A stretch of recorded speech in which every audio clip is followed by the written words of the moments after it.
Welcome in for our final show, not final show, but final show before Thursday's NBA trading deadline. That deadline is 3 p.m. on Thursday.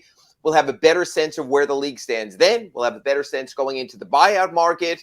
Obviously, an interesting week in the NBA with LeBron setting the record. We'll try to get to that later. This is the one show for people who say, hey, you don't answer trade questions. Why don't you take them? Send them to us. I'm going to go back and forth to the chat board here. You can find it on our YouTube channel. Feel free to smash like buttons along the way. I'll get into it with Kurt Helin. I'm Ira Winderman from the South Florida Sun Sentinel. He's Kurt Helin from Pro Basketball Talk, NBCSports.com. Kurt, people make their living in our business putting out rumors, creating conjecture, starting conversation. And it's all well and good. But tomorrow sort of is truth or dare moment for the NBA. So let me start with you with this. Do you expect an active NBA trading deadline tomorrow by the 3 p.m. Thursday Eastern deadline? I expect to see a decent number of moves, but they're all going to be, from here on out, relatively minor. I mean, maybe a John Collins, like maybe a Bogdanovich, but I think it's going to be more. I don't know that you're going to see an all-star move now as after the Kyrie thing. I just don't think you're going to see.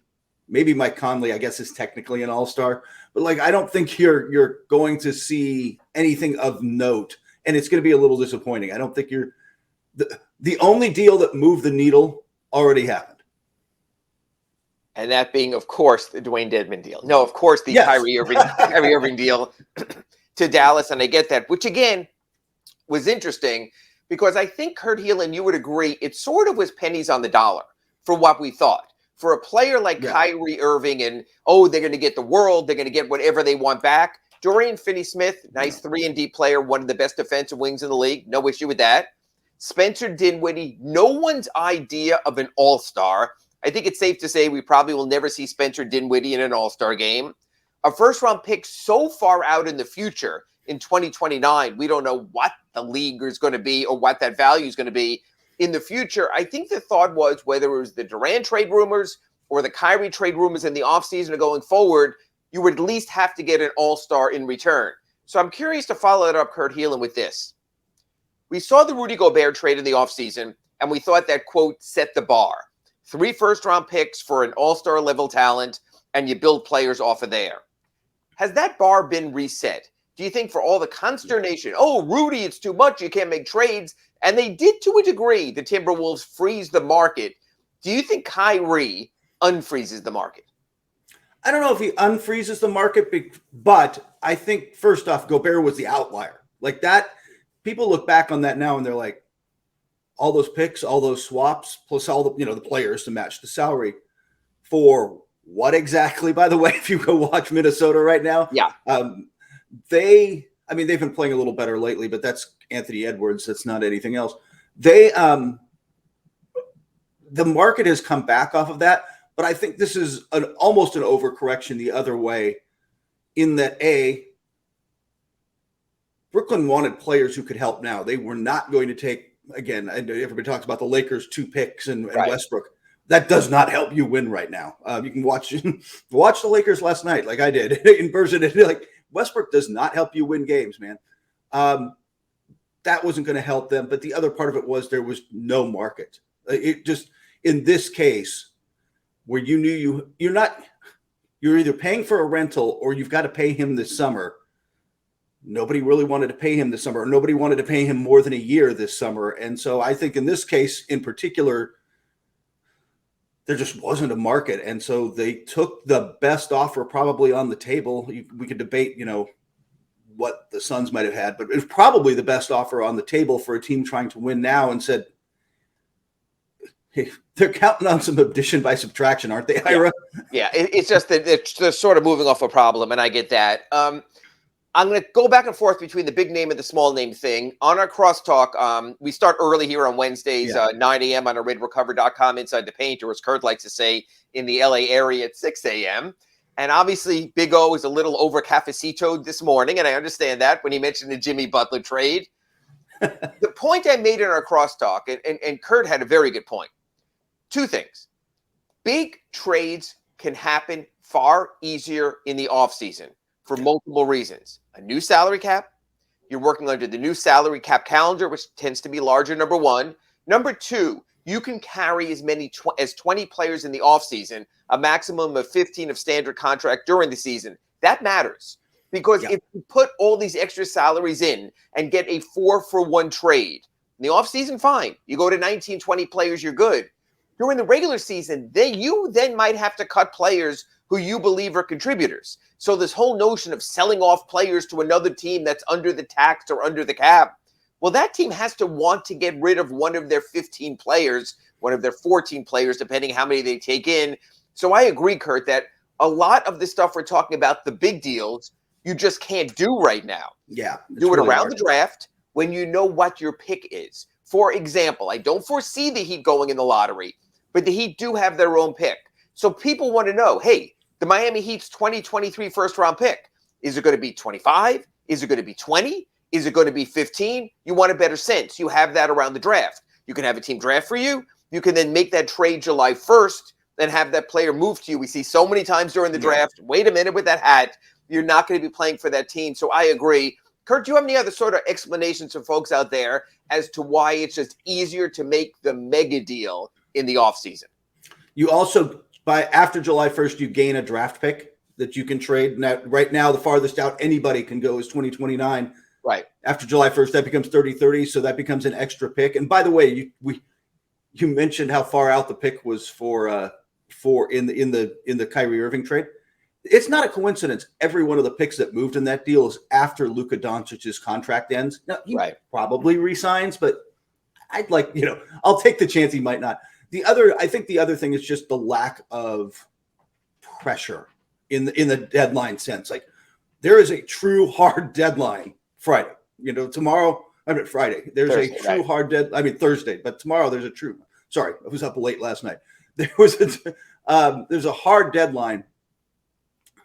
That doesn't happen in the summer. Hey, we can talk about this a little while longer. We can come. Right. You've got more time to play teams off of each other if you're trying to make a trade. You've got more time to explore this stuff. So I think just that lack of pressure and a little more time. But I think you hit the nail on the head with the big one, which is more money, more roster spots. That allows so much more flexibility. So much more maneuverability. You can draw a third team in. They won't be on the phone with another team. So I think it's easier. Yeah.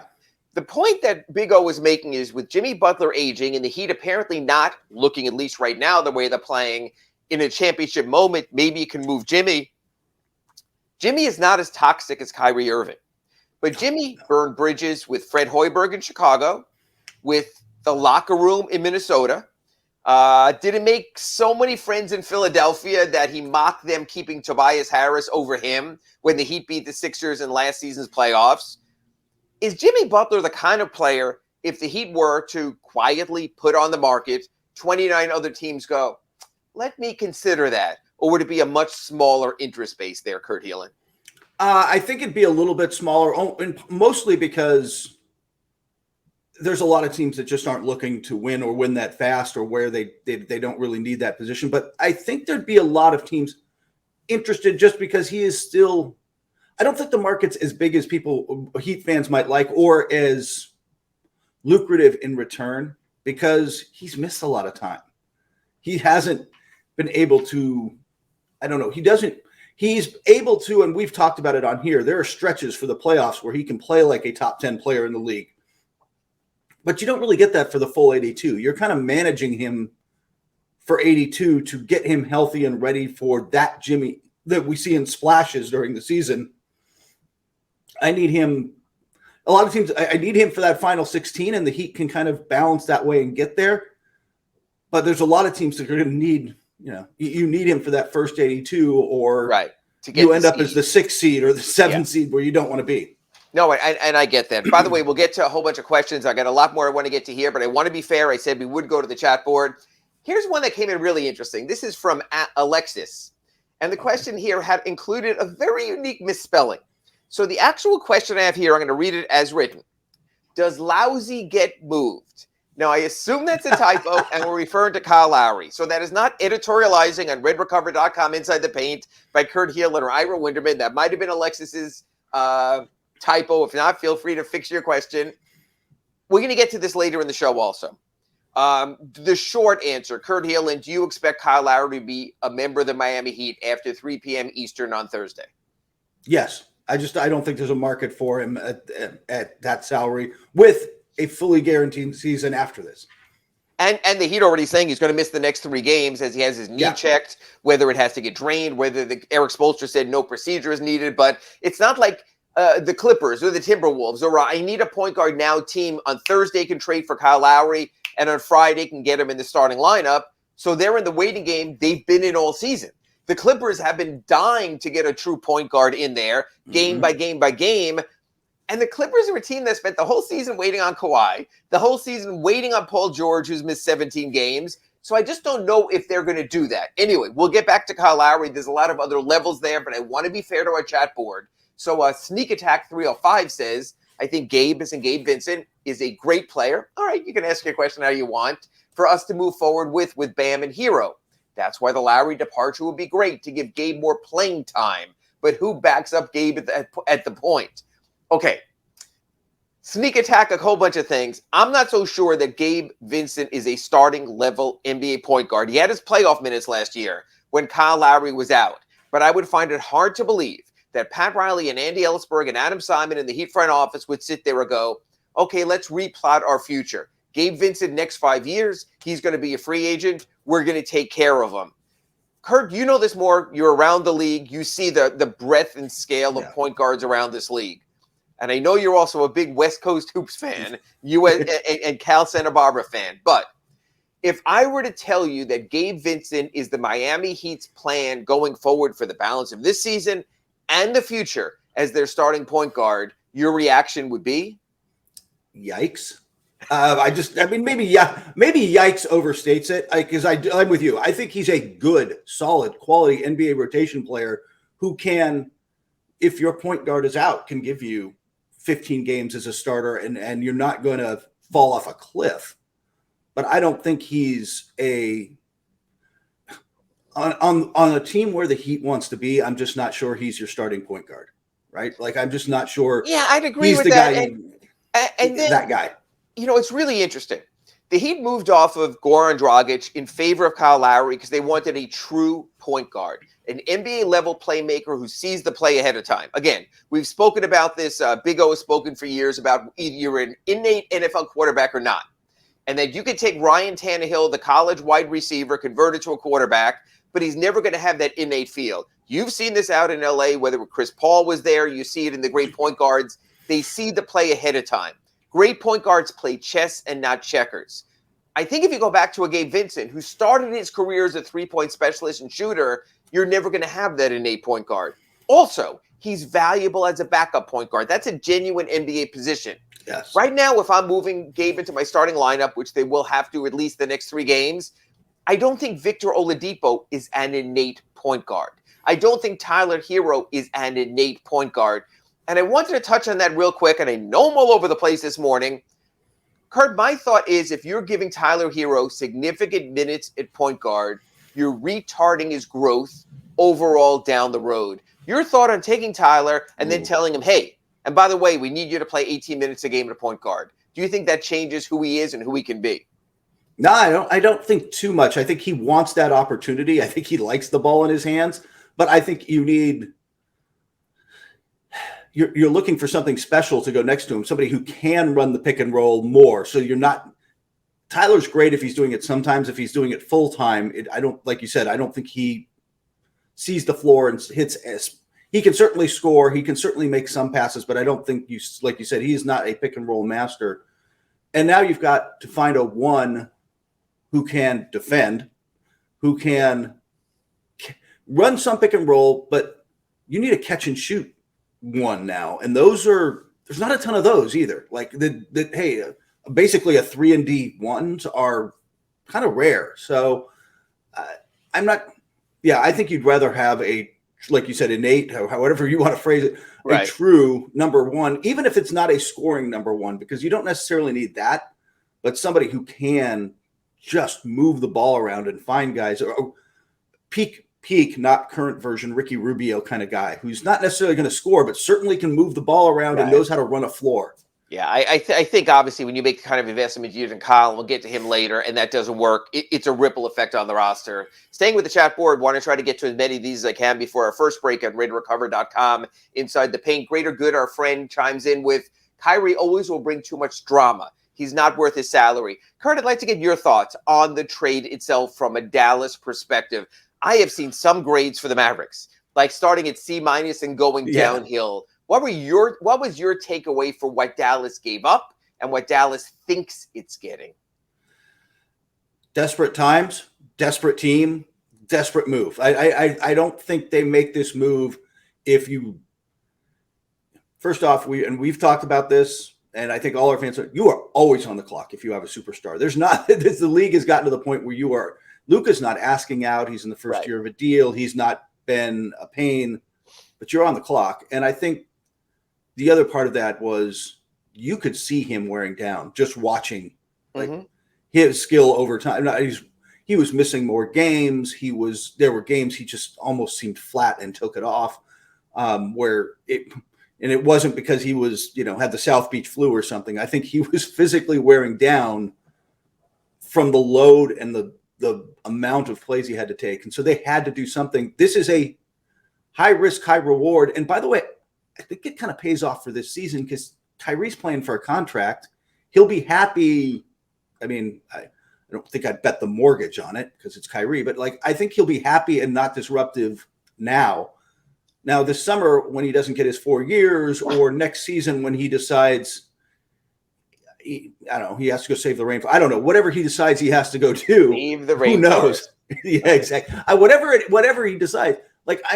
I don't know that I want to be in the business long term, but I think aren't you? If you're Dallas, by the way, aren't you thinking too? You looking at the West and going, maybe this year. I do not look at the Denver Nuggets as the be all end all. I look at them as just another contender with their record. So to follow that up, biggest loser, potential loser in the Kyrie trade, Dallas or the Lakers? Oh, the Lakers. The Lakers were. I'm going to say I was there last night.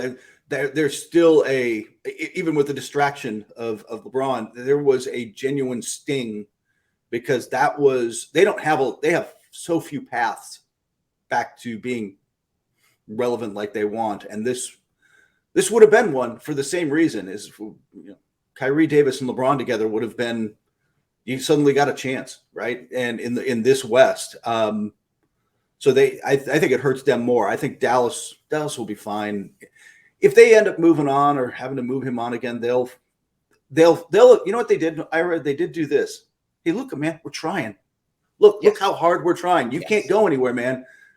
So, and it's not like either piece they lost is a desperate loss. Oh my God, how could you give up Spencer Dinwiddie? How could you give up Dorian Finney-Smith? Nice players. You worry about the draft choice down the road.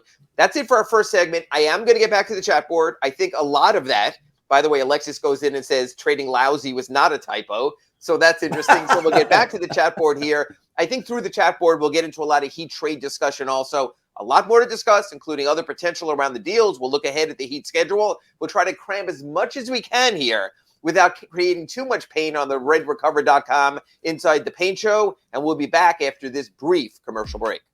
And we're back on ReadyRecover.com Inside the Paint, our weekly 9 a.m. Wednesday show. This week a little different with the trading deadline coming up Thursday. I'm Ira Winderman from the South Florida Sun-Sentinel here in Fort Lauderdale. He's Kurt Helin from Pro Basketball Talk, NBCSports.com, out in the Los Angeles area, where Kurt last night set the NBA all-time scoring record. And we'll get to that later. Congratulations, Kurt. Want to get back to the chat board. I've been informed by producer Sean Stanley that apparently Kyle Lowry is something that our chat boarders and our esteemed show leader Orlando Alzugaray have started over the years. Kyle, not me. Big O. You can catch him starting at 10 o'clock Eastern again today. Join his chat board anytime. Love to hear a call in on that if we could. Want to get back to the chat board. Again, we're taking your questions today because we know the trading deadline coming up tomorrow. There's plenty. Greater Good said, and again, I think this is becoming an aged reference for those who might not even know what Happy Days was or the Fonz, saying Kyle Lowry jumped the shark last season. I'll leave that alone. Let you go to Wikipedia, figure out what the reference is there. Kurt, there was a time in this league where older point guards were the thing, where when Chris Paul led the Suns to the NBA Finals, the thought was, point guards never get too old if they stay as smart as they are. I've seen over the years, recent years, a trend immediately change. We've got to go out and sign shooters no matter the cost. We paid too much for Davis Bertans, for Joe Harris, for Duncan Robinson. We're in trouble. Then it was the veteran point guard's the thing. It doesn't matter. Mike Conley's going to come here to Utah, and he's going to finally get us over the hump. Have we moved on from the veteran point guard with the injuries to Chris Paul this year, with the injury to Kyle Lowry? And do you think that GMs might be a little more trepidatious when it comes to going out years on older point guards? I think they're starting to be. This is one of those cases where, isn't it like, hey, look, like you said, Chris Paul took this team to the finals. Look at what he brings in leadership. And I don't want to denigrate Chris, Hall of Famer, honestly, the best floor general I have ever watched in person. He's a master of controlling the game. Father Time wins every race with him, but his game was always, even in his mid-30s, was so young Chris Paul was pretty athletic, but he was so, it was all about the brain. It was all about the IQ. He was playing old man basketball at a young age. Yeah, he always was. He was always a step ahead. And I think that aged a little slower. It does it with plenty of other high IQ players, including LeBron, like where the mind, his body's fine, but the mind keeps going at this high level and it makes up for it. But I don't think Chris Paul's the exception to the rule. As much as I like Mike Conley, as much as I like Kyle Lowry, that when they lose half a step, it's just a little more noticeable. They're not quite Chris Paul. And I think it came, I will say this, and I'd be curious, Ira, like it came faster than I thought with Kyle. It came way faster than I thought. Yeah, I think the difference also is I think Chris Paul has always put his body first. I think Kyle Lowry has had his body in the top 5, but there's also been golf. There's also been other interests. And I think, like Pat Riley says, you have to become super conditioned as you get older. I think that was a lesson learned from Tim Hardaway also, is some players prioritize, some players don't, and therefore you see the drop-off. So I want to stay with this theme for a second because Kyle's been linked to a bunch of teams. Originally it was Minnesota. Then it was the Clippers. You're out there. You see the Clippers a lot. You're familiar with their situation. Desperation when it comes to point guard. Yeah. We spoke a few weeks back on redrecover.com Inside the Paint. But do you think the Clippers still have a genuine, bona fide, we are going to sit down at the table with Andy Ellisberg and Pat Riley tomorrow and see if we can work out a deal? Or do you think the Clippers are, hey, as bad as it's been here with John Wall, with Reggie Jackson, with having to play Terrence Mann out of position at point guard, this might be a little bit too much. Is there still genuine, bona fide Los Angeles Clippers interest, in your view, in Kyle Lowry? I don't think so. Or I think it's fallen off because I think they've focused on Mike Conley, who they're a little higher on right now, who's taken a little step back this season, but they see is a little better. And then the whale is not the phrase I want to use there, but I'm going to go with it. The big target among point guards, everybody's trying to talk to Toronto about Fred VanVleet. It might be the hottest name on the trade rumor market right now. Everybody's kind of in the Fred VanVleet business. I think that's kind of where things are. Like, I think that Kyle Lowry is so far down and so expensive and harder to match and what you've got to get up to get him that he became, I don't want to say just the third priority. Like, he's just so far off the top 2 that it's just the Clippers aren't interested. Would they trade? I spoke to a scout who's from the Western Conference where we go over permutations. I told him I would love to get Norman Powell. He told me that's not happening. No. Would the Clippers trade Marcus Morris and John Wall for salary matching reasons for Kyle Lowry? That's a good question. I kind of think they might. They're a little, I don't want to say down. They thought Marcus Morris would fit better with some of the stuff they want to do. They're going with more traditional Zubats, big lineups. So he's not playing as much small ball 5, especially if they can get, which is one of the things they're really looking for, is a backup center. And there's a lot of them out there on the market, which is bad news for Dwayne Dedmon, by the way, when he becomes a free agent. There's a lot. That is a flooded market right now. So if they got a respectable backup 5, I think, Nerlens Noel, then I think that they'd be willing to move on from Morris, and they'll throw in a rack of shoot around basketballs or whatever you want to, if you want to take John Wall. And that would reduce the Heat's salary headache because Marcus Morris does have another year left. but at a lower number than Kyle Yes. Lowry. So they'll be able to save some money next year to work on their tax situation, a little more roster fluidity there. That's the one I'm curious about. That's the one I've been told that if it's Heat Clippers, that Norman Powell has just been too valuable for them as a sixth man. Pretty good player. But Morris sort of might be a swing kind of player there and might be able to make it work again, like you said, and also can be used as a small ball five. So if Omar Yurtseven doesn't come fully back, he might give the Heat some more options. Is somewhat of a stretch player, better than Markieff Morris, who the Heat experimented with. So I think that might be the play. Want to go back to the chat board here again. This is your day. This will be your only day. After the trade deadline, I don't want to hear trade suggestions until we get to July. Oh, maybe the draft. But for now, we'll go with this. Greater Good comes back in and said, is Max Strus being shopped around? I want to recast that. If you're the Miami Heat, Kurt Helin, and you know Max Strus is going to be a free agent, you know the money you have in the books, you know that everyone gets their bag in free agency, might there be some thought of moving Max Strus for salary, getting locked in salaries versus waiting on him? Or do you see him as sort of a core Heat player that they went too far in developing him and that they want to keep him for the longer run? I don't know that I'd see him as a core guy, but I don't know that you're going to get back. So, I mean, if you're not going to, he's too good to dump for just salary purposes. And I don't know that you're going to get equal or better value back, even, at another position of need, at point guard or whatever position you're looking for. I just don't know that I think because of his situation, there's a lot of teams that will just try to poach him this summer rather than give up assets. If you're the Heat, though, and you know someone might poach him and outbid you and give him the Duncan Robinson type of bag, which you can't afford if you still have Duncan Robinson, might you say to yourself, hey, at least let's get something, replenish our draft picks? The Heat do not have another draft pick to trade all the way out until the 2029 second-round pick when it comes to second-rounders, except for this year's first-round pick. They're encumbered on their first-round picks all the way out to 2028. So I'm just wondering. Anyway, I don't want to loiter on this, but I think that's what makes it interesting. Next question comes in from Pep0222, and they want to know if Orlando Robinson is going to be the new backup center. Is he considered a solid backup as a young rookie? I'll address this one. The goal still is for Omar Yurtseven to come back from his ankle surgery. He had November ankle surgery and be something close to what he was for the 7 weeks when Bam Adebayo was out last season. The Heat went extensively in training camp playing Bam and Yurtseven together. They gave a lot of minutes to Omer, so that's the plan. Orlando Robinson sort of the fallback as a guy they fell into as a functional kind of guy. But I think you would agree, Kurt, even as you mentioned the Clippers right now, sometimes even having just a functional backup center for those 12 minutes a game is not only good enough, but almost a necessity, especially if you can get that player at a bargain price.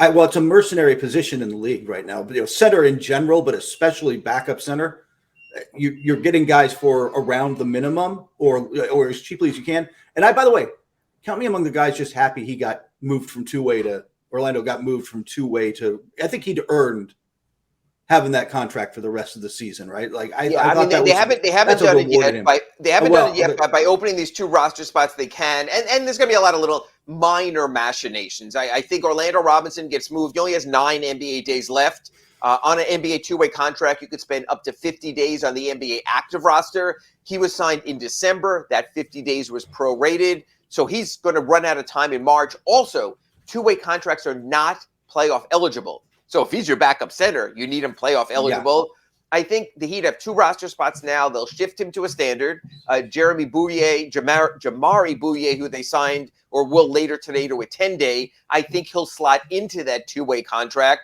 So there'll be the subtle moves. Nothing is going to get you over the top, but there will be some subtle moves there. But like you said, it's interesting because waiting in the wings, even unsigned, not even a Nerlens Noel, but you still have Tristan Thompson out there. You still have DeMarcus Cousins out there. You still have old Heat favorite Hassan Whiteside out there. There's so many guys who desperately would take the minimum just to be on an NBA roster now that you could find a backup center.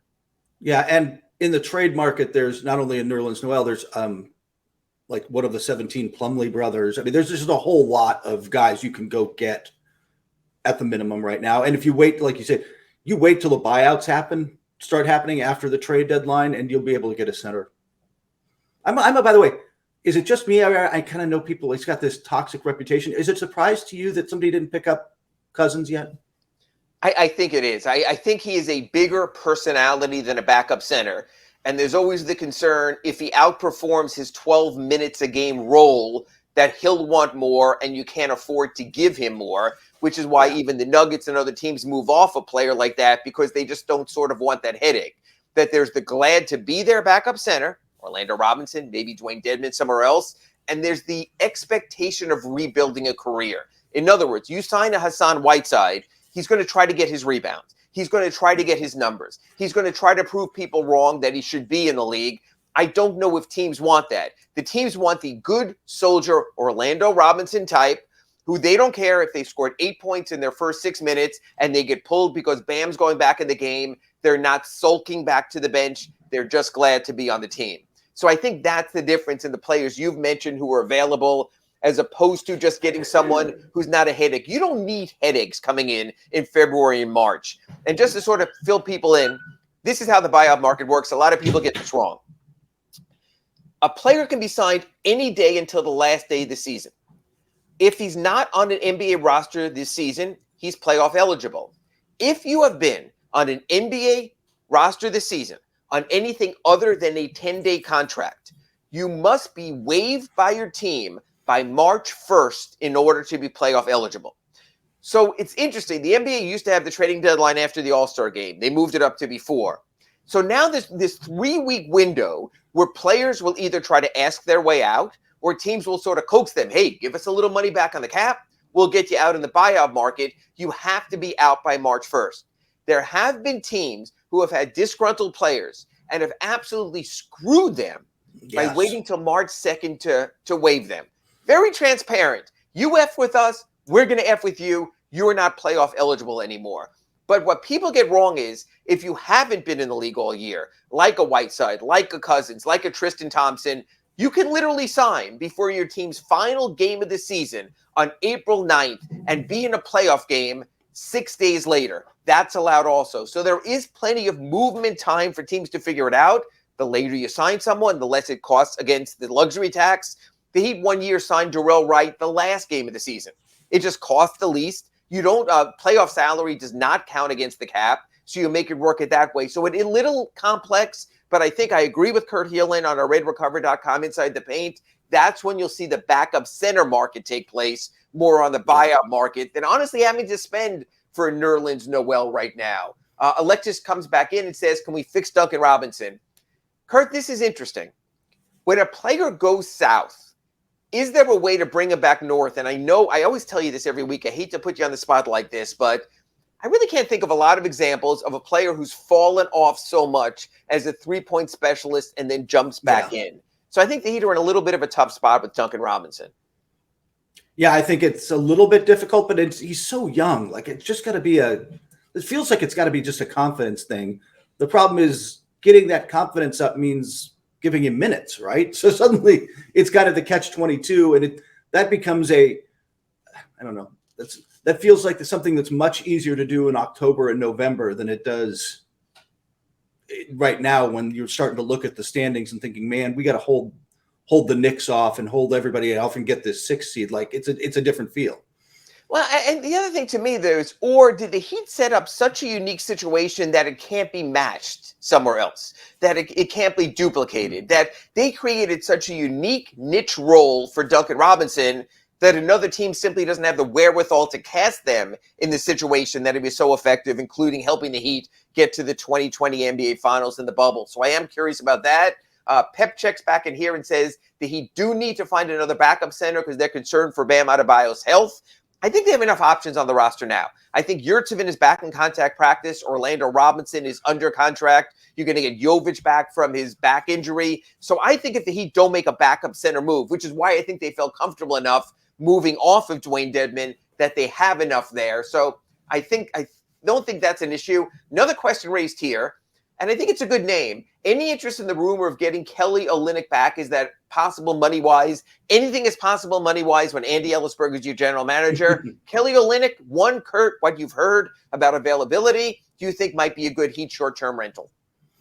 Absolutely available. His name has come up on a lot of different deals as they shift around the roster. But yeah, he is absolutely available. And I think he's not ideal, but he is a stretch 4-5, man. He is going to space the floor and knock down shots. And I think that he's the kind of guy, if you bring him in and you're thinking both regular season, but especially in the playoffs, there's matchups where he's a problem, right? There's certain matchups against bigs where, everybody did this, the obvious answers, everybody did this to Utah and Rudy Gobert. Like, hey, you don't get to protect the paint. You get played off the floor, and I totally get that. What I like about a Kelly Olynyk type of move is this. To me, it's a dual move for this reason. You can start him as a stretch 4 with Bam. It's already worked here on the way to the 2020 NBA Finals. But it also moves Caleb Martin back to his better role as a bench energizer. So your bench gets better also. You're changing your starting lineup. You're strengthening your bench. So I think it gives you two things if he can find any 5 to step in there, a stretch 4 to step in there to help him. So I think that's interesting. Going back right here to Sneak Attack, who says, the three-point shooting this year has been a concern, but our only option realistically is waiting for a shooting to getting back into rhythm, or is there another shooter? I don't think bringing in a shooter is the answer. The Heat have shooters. They have Duncan Robinson. They have Max Strus. They have Tyler Herro. They have Kyle Lowry, at least for now. I think they've got to find someone among this group who simply makes shots. I don't think adding a Cody Kispert or going out and getting another three-point shooter alone is going to take a team from bottom 4 in the league back to the top of the league. I think their shooters have to start shooting again. Yeah, I think it's been a little bit of bad shooting luck, like you said. And I think that, everybody could use more shooting. You could certainly, everybody would love to have more on the roster. But I think you hit the nail on the head. There's a lot of guys on this team just below career averages, below where you thought they would be this season, are just not knocking it down. And at the top of our show today on our crosstalk and the beginning of our show here today on redrecover.com Inside the Paint, Kurt thought it might be a trade deadline of smaller deals than mega deals. So after this break, I want to get into some of those smaller names who I think will or have to be traded, including some who could be very pertinent to the Miami Heat. We'll be back after this break on redrecover.com Inside the Paint. And we're back on our final segment here of redrecover.com Inside the Paint. And I love the look right now with Kurt as he tries to get himself back set up. This really does become the time of the year when a lot of us are down checking our cell phones and seeing what's going on. Kurt, of course, with his responsibilities as probasketballtalk.com out there in LA. So I'm going to start this next segment without Kurt. I know he's going to jump back aboard on redrecover.com Inside the Paint. And I want to get to this. Kurt mentioned at the top of our show today about how he doesn't necessarily expect major deals, but he expects some smaller deals. And my thoughts are this, that the kind of player who gets moved are almost the kind of player who have been set up all season to get moved. And I think that's where the focus needs to be. And the name we'll start at is the name that's been there all season for the Miami Heat, and that's Jay Crowder. And my thought is this, Phoenix has to get something. There are desperate times going on right now for the Suns. Yes, they have Devin Booker back. Yes, the Suns are on a better sort of upscale right now with getting Devin Booker back. But Kurt, I was talking about players I think that have to get moved at the deadline, or else their team's not getting the benefit of having those players on the books or having them available. Kurt, I think you'd agree the Suns have to move Jay Crowder. Yes. That you've got to get something. Or do you think after all they've been through and him not getting the extension he wants, could they make it work? Could there be a reunion? I don't think that. I think there's too much bad blood there. And Crowder's an emotional guy who kind of carried that with him. He was putting up stories on Instagram, slamming the organization. Yeah. Like, I don't think you can go back there. I don't know. Maybe you could try if you really wanted to, because you've got the ownership change. It's kind of a unique situation where you could maybe have Matt Ishbia walk in and go, dude, that was Sarver. But I don't think it works at this point.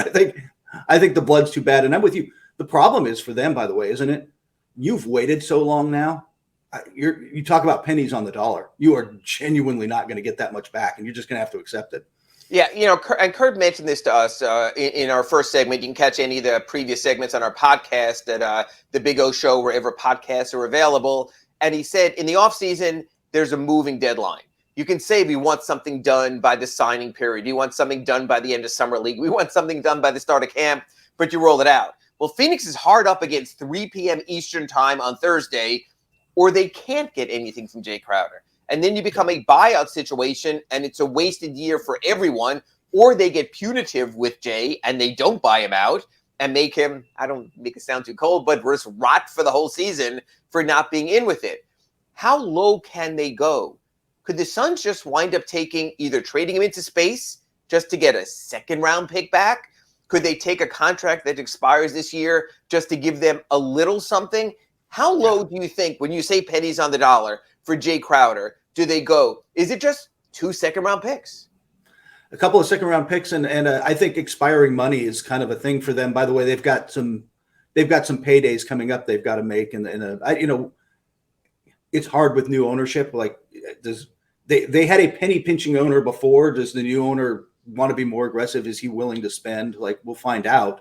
But I think that they're at the point where if they could save some money and get, the players I saw coming back are 8th, 9th, 10th guys in the rotation, like type stuff. I think that's where they are. And I think, by the way, you can take that and get a late second round pick even or whatever. Fine, whatever. Let's move off. This has just become a bad situation. Let's just get it over with and move on. Yeah, I think it's hard for the Heat because they really don't have the type of matching salary that's not a contributing player they can send out. So it might have to be one of these trade someone into space and make it work, and it gets a little bit more difficult there.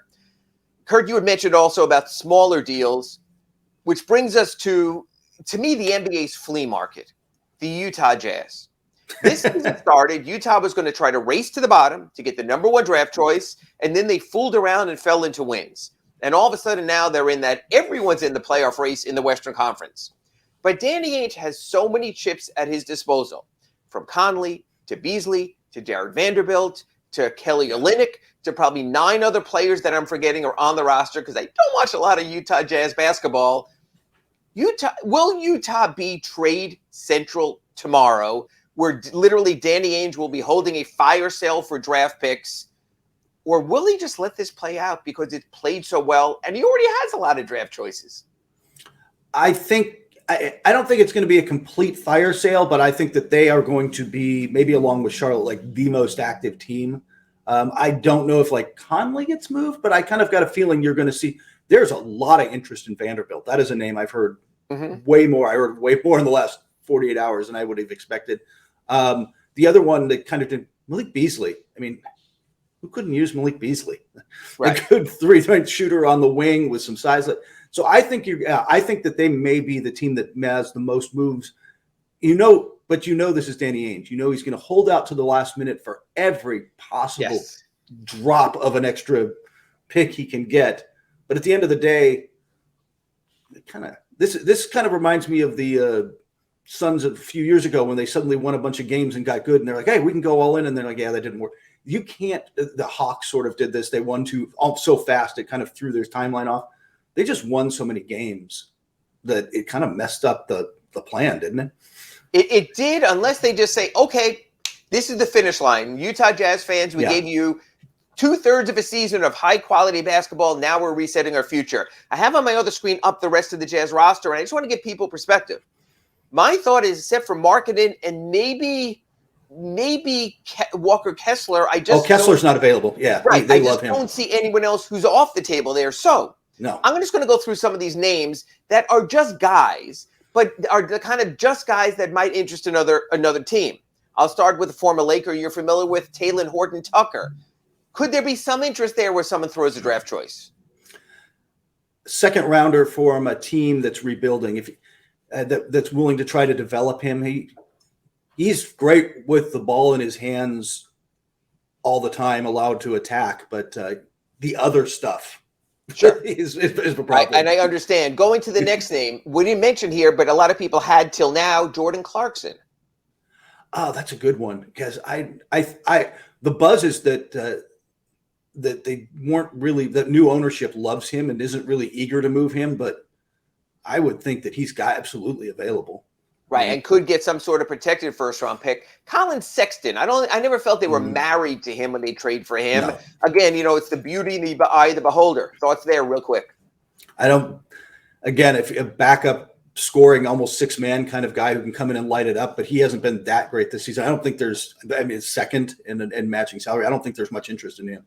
It's just fascinating, this whole roster. Then I go to Malik Beasley, we've spoken to him about. Nickeil Alexander-Walker had some moment with the Pelicans, not playing that much now. Again, another guy that if someone during that draft was interested, might they be willing to give up a second-round pick? Yeah, exactly. That is exactly, I think, what would happen with some of these guys, which is, remember when we worked him, because teams remember, for fans to remember, teams work out everybody. Yeah, you work out everybody so you get a look at guys, and even if you're not going to draft them, you're like, you file that stuff away for this kind of moment. Yeah, and again, we mentioned Mike Conley, another guy there. We mentioned Kelly Olynyk, another guy. Okay, here's a name you totally forgot about. I think he's mostly a shot player, but I thought that for the last 5 or 6 years. Rudy Gay. That's an interesting one. Where doesn't he strike you as the kind of guy like your veteran coach, your Tom Thibodeau's are like, hey, I'll play Rudy Gay, bring him in. Like they feel like they can trust him, even though watching him, I think Father Time has started to really win that race. I could see some coach really pushing for that just because I need a veteran I can trust for 10 minutes in the postseason. Couldn't you even see with their horse crap bench, the Lakers saying it's an upgrade with Rudy Gay?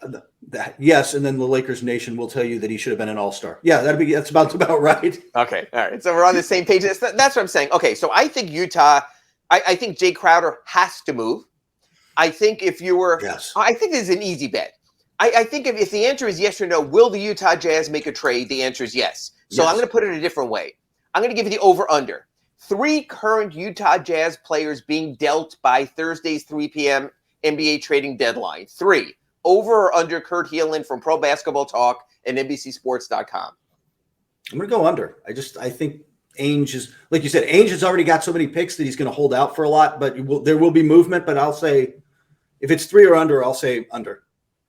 Bogdan Bogdanović from the Detroit Pistons, when they signed him, almost everyone said when they traded for him, they acquired him just to eventually move him.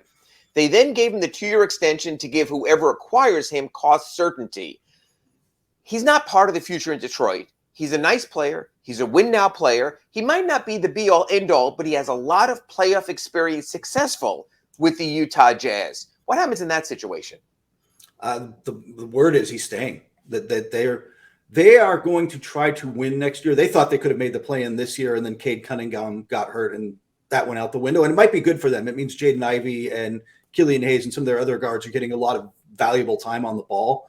But they come back next year with those guys more mature, Cade Cunningham back, whoever they end up with in the draft, which is they're going to end up with a high pick. They want to be a play-in team. They want to make the leap that like Oklahoma City is kind of making this year, which was a surprise, but like one of those ones where like, hey, that team could be a play-in team. They want to make that or a slightly better leap next year, and they see Bogdanović as part of that. And I thought they were. I'm with you. I'm like, yeah, they keep saying that. Whatever. I think they keep him. And that's going to be interesting because a lot of the names people thought they definitely would, maybe they won't. Yeah. John Collins. If I'm John Collins, I almost say, let's just get this over with. Stop dangling. Let me know what my future is, where my future is. And yet, and there's a lot of outside reporting, not necessarily me, but you see it everywhere. The notion that his value has come down dramatically from what they previously had been asking. When I look at his numbers, I'm not so sure he's an upgrade for some teams who are talking upgrades right now, that his best statistic collecting days might be behind them. John Collins, does he stay or does he go? I got a feeling he goes. I got a feeling some team will decide it's situational, that it's not an unreasonable thing to say that's a toxic situation in Atlanta right now on a few different levels. We're just going to get that guy out because I believe if we put him in a new situation, we'll get a new John Collins or something at least closer to the old John Collins. And right now we can get him, like you said, that price, the trading price for him has come way down too. If you can get him without having to give up a first and just some players and some seconds, I'd be all in on that because he still can. I mean, I still think he can get you points. He's still so athletic. He's going to get you boards and points, and he's a quality role player in the NBA. He's just making a lot of money, which is he's a quality role player being played as an elite all-star level talent. Yeah. With that ongoing contract, we know the cap can get you in a disaster situation. The Heat with their money on the books, I can see all of that. Jakob Poeltl We heard a lot of talk early in the season. An older player for a Spurs team, clearly rebuilding, gladly seemingly losing every game they can as they get the next Tim Duncan or David Robinson, because that's what they do. But it's interesting. On our 2 segments previously on redrecover.com Inside the Paint, we spoke about how big men are sort of a dime a dozen right now. He was almost a definite trade kind of guy. Do you think still that R.J. Buford and Pop at least try to get something for him? Yeah, and I think he wants out too. He does not want to be part of not just the losing, but he's not in for the rebuild. That's not, like you said, he's not part of their future. So my guess is that he does get moved somewhere. There's certainly a lot of teams. Well, there's a lot of teams looking for backup big men. I don't really think he's a backup. Like he can start for you. He's good. He's going to want to go somewhere where he starts. So if you bring him in as your backup, does that put him in necessarily a better situation? I want to bring this whole thing full circle now. And I held off to the end, probably didn't do enough radio teases ahead of time, but that's the beauty of a podcast. Kyle Lowry, from your perspective as an outside view, and then I'll give you mine, is Kyle Lowry a member of the Miami Heat basketball franchise after 3 p.m. Thursday? To all the people on the chat board, I'm sorry. Yes. I don't think that there's anybody willing to take on the money for the production at this point. I don't even think it's a matter of trading for him, like what I would give up to get him. I don't want him next year. And I think what Kurt mentioned at the start of the show matters also with the offseason trading deadline. He becomes a sweetener. I think, Heat Nation, don't take this the wrong way, the Heat should not trade Kyle Lowry at the deadline. Not because of Kyle Lowry, not because of needs right now, for this reason. In the offseason, you then can take Kyle Lowry's $30 million. Tyler Herro becomes trade eligible again, not in poison pill, July 1, his $30 million. You then have a package that you can trade for any single NBA player, regardless of salary, because you have a $60 bundle together. But in that bundle, you have someone another team could look at as one of their future franchise players in Tyler Herro. So now I'm not saying that I'm advocating trading Tyler Herro, but what I'm saying is with Kyle's money and Tyler's money, there's no more aggregating and adding other pieces. So if you go to the Wizards and you say, we're offering you Lowry and Herro, well, they don't hear. They hear the Lowry part is, we're offering you Herro and because it's white noise, because it's an expiring contract. But at least they can convince themselves we're not on a championship timeline right now. Tyler Herro will grow. He's a charismatic player we can sell to our fans. And for the Heat, you can say, okay, Jimmy Butler, Bradley Beal, Bam Adebayo, go time and do it. Part 2, in the wake of Kyrie, I know we're up against it here. I'll try to go quick. In the wake of Kyrie, do we see another summer sell-a-thon of Kevin Durant with the Brooklyn Nets? Does Kevin Durant hit the market again next summer? Yes, and that's why you're keeping Kyle Lowry around. Kyle Lowry, I believe he is absolutely available and absolutely would love to play in Miami. And because Kyle Lowry and Tyler Herro could at least be the starting point of something, you can do a prearranged deal ahead of the draft where we will draft our 2023 first-round pick for you. We'll give you our next available 2028 first-round pick. We'll give you Nicole. You can put a deal together. So at least Brooklyn says we're getting a young talent under contract for years to come and go from there. That's why I think the Heat should not trade Kyle Lowry at tomorrow's trade deadline, because his $30 million expiring contract can bring you greater value. And with that, we've reached the end of our trade deadline preview show. We've thrown out as much as we can throw out there. We'll know if any of it was true or not when we reconvene next week on our redrecover.com Inside the Paint. But a happy holiday to everyone out there for NBA trading deadline. I'll be back with the Big O with our accurate Pembroke Pines report on Friday. Be back with Kurt right here on the redrecover.com Inside the Paint show. For now, the Big O show rolls on.